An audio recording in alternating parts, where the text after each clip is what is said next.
away from the gods? Well, we have 7 goddesses. I'm going to take you to Sleeping Beauty. Slight shift there. And fairy godmothers. What do fairy godmothers do? Wishes. Magic. Grant wishes. Wishes. What happens at the beginning? At the christening. What do fairy mothers do? A spell. They do spells and they speak over the baby, don't they? Well, the Egyptians had the 7 Hathors, who did exactly the same job. So it goes right back to the ancient Egyptians. And so Pharaoh and his queen were delivered of a beautiful baby prince. And Egypt rejoiced, and the 7 Hathors stood over him, and they prophesied the gifts that he would have. So we've got 7 Hathors. What gift should we give him? And please don't give him a Magi mix. It's an ancient Egyptian story. What should we give him? Wit. Good looks. Good looks. We're going to give him wit. The 3rd Hathor gave him Wisdom. wisdom. The 4th Hathor gave him Long life. long life. Can we say a happy life? Okay, yeah, we'll go for We'll go for a happy life. I've forgotten how many we've got now. Maybe is that the 4th? Yes. Yeah. The 5th Hathor said, he will die by the jaws of a dog. And the 6th Hathor said, or he will die by the jaws of a snake. And the 7th Hathor said, or he will die by the jaws of a crocodile. And Pharaoh said, or, and the Hathors went, no, that's it. What a prophecy. By the jaws of a dog or a snake or a crocodile he would die. And so Pharaoh and his queen took their bundle of joy and hid him away in a home in the wilderness, where he had servants to look after him and servants to guard him night and day and make sure that no harm could come to him. And the boy grew up there. And amazingly, he did grow up to be intelligent and witty and charming and handsome and all of those things that you said. And while he was still young, he was on the roof with one of his servants. And in the wilderness, he saw a man walking through the hills. And following the man was the strangest looking creature he'd ever seen. It had shaggy hair, and it had a long tail, and it had floppy ears, and it was looking at the man as if it loved him, and out of the side of its mouth was a tongue hanging. And the young prince said, what is that animal? And the servant said, it's a dog, Your Highness. And the prince said, I want one! Problem. A problem only Pharaoh could answer.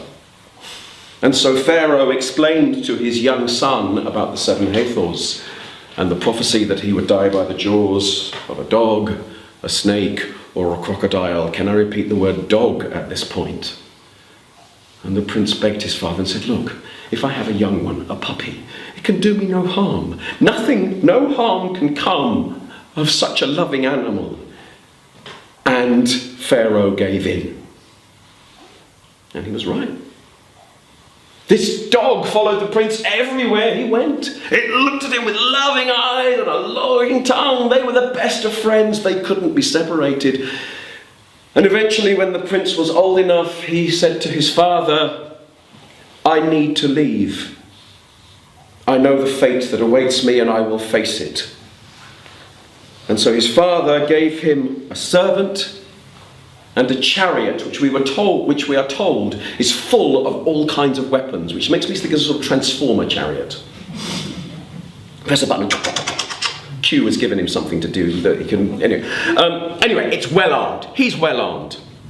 And so he leaves in his incredibly well armed and bizarre chariot with a servant and the faithful dog. And he travels from the wilderness to Syria, well, what we now call Syria, to a tiny kingdom in the north of Syria. And after many days of travelling, he's tired and weary. The servant's pretty tired and weary as well, but who cares? He's a servant. And he sees a sight, a strange sight. He sees a cliff edge and a tower, and he can see at the window of the tower there's a young woman looking out, looking down, and climbing up the cliff, doing what we would now call free climbing, is one of a group of young men who are all watching. The other young men are all watching their friend climb up the tower. And when he falls, they all rush and catch him so that nothing happens to him. And the young prince of Egypt goes up to them and asks what's going on. They say, well, that's the princess of this land.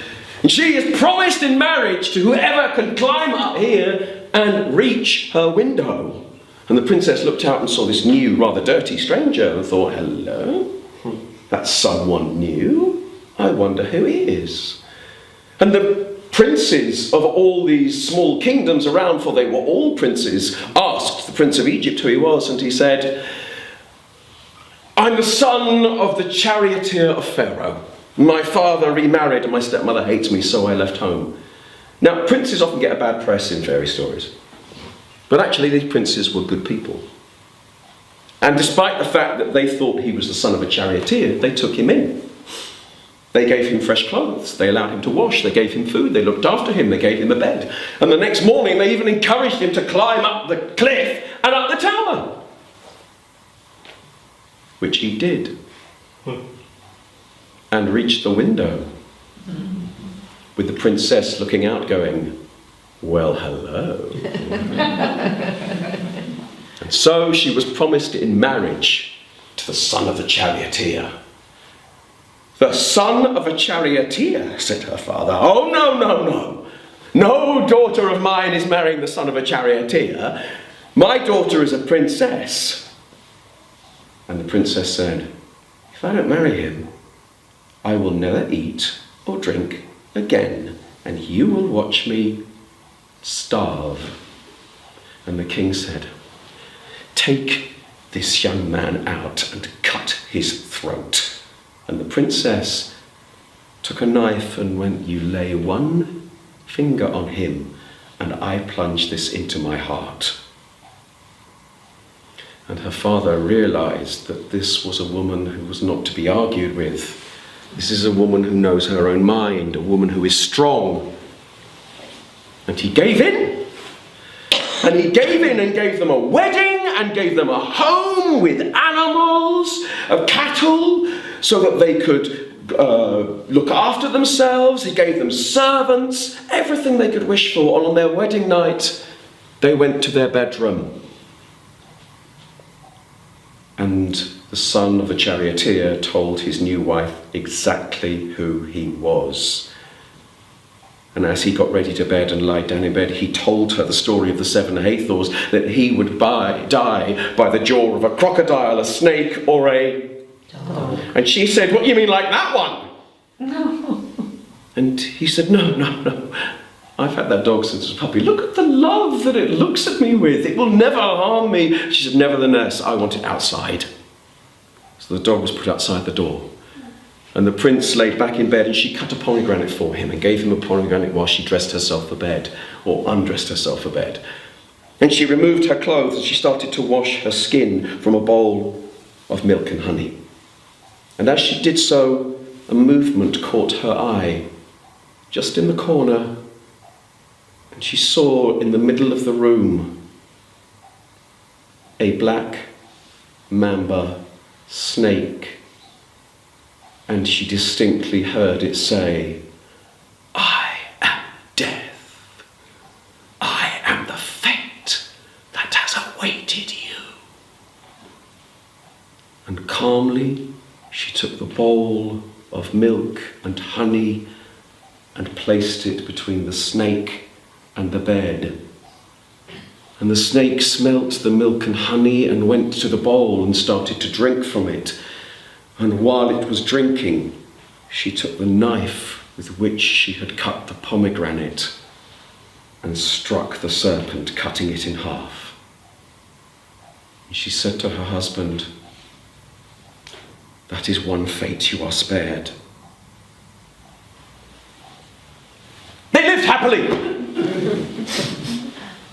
And she felt a movement in her belly, which meant it was time to return to Egypt. And so the son of the charioteer came out of the closet to his father-in-law, the prince of Egypt. And so the prince of Egypt returned to Thebes with his bride. And he felt good to be home. And when his bride was settled into the palace, he knew it was time to take the dog for a walk, to go and breathe in the smell of Egypt once more.